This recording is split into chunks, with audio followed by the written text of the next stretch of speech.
Hi again, I'm back with another video, and today I thought I would show you how I package my orders when something does come through from my Etsy shop. So we'll get straight onto that now. I hope you find it interesting. It's just another behind the scenes bit of information for you. The first thing to happen once someone has purchased an item from my Etsy shop is that Etsy send me an email telling me, and that email directs me to this invoice page on the Etsy website. Now, I've blacked out the details of the person just for their privacy, but you can see from this page that you've got all the details that's needed so that I know where I'm sending it to, who I'm sending it to, and what date it has got to be processed by. And then up in the top left hand corner is a little button that says print order, and that's where I print my invoices.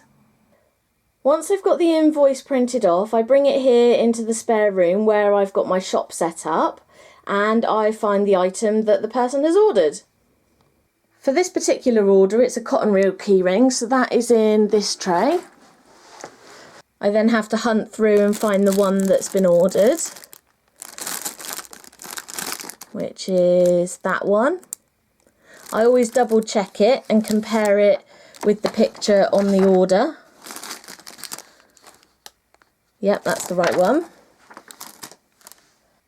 Once I've found the correct product and I've double checked to make sure that it's okay, I then get on to packaging. The first step of that for me is to wrap the actual product with some tissue paper. I've got a folder with bits of tissue paper already cut up so that it's easy enough just to take a couple of pieces and start packaging, and I use this surface to do that on. Over the time that I've been doing this, I've worked out where to place things to get things wrapped perfectly, so I'll do that bit now. I then take one of my stickers and seal it together, like that.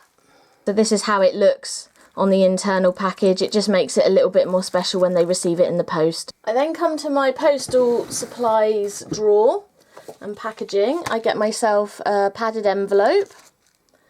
I've got a supply of return envelopes and declaration forms if it's being sent abroad.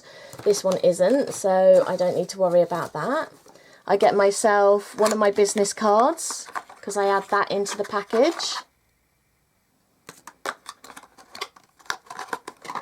My roll of sellotape and one of my personalised little thank you cards that I use to write a little message thanking them for the order.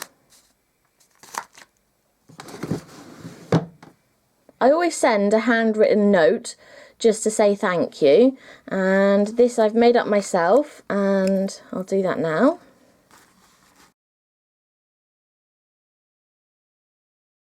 I've now got all the pieces that I want to include in the envelope. My invoice, I folded it up, I put the product inside, my card and my business card, and into the envelope it goes. To finish the envelope off, I include my return address label on the back, and using my Dymo label maker I put the address label on the front. I've covered it up just for security purposes. But that's the package. I take that off to the post office and it's ready to go. Once everything's been taken to the post office, I then come back home, get onto my computer, I go on to Etsy, and I have to mark on the website that it has been dispatched to the person, and then they get an email clarifying that their purchase is on the way, so they can then be assured that it will be with them as soon as possible. The only other thing that I then have to do is to mark the sale in my books, just to say that I've had a sale come in, so much money's come in, and I've used so much money to pay for the postage for it to get to the person, and I document that for end of year tax purposes.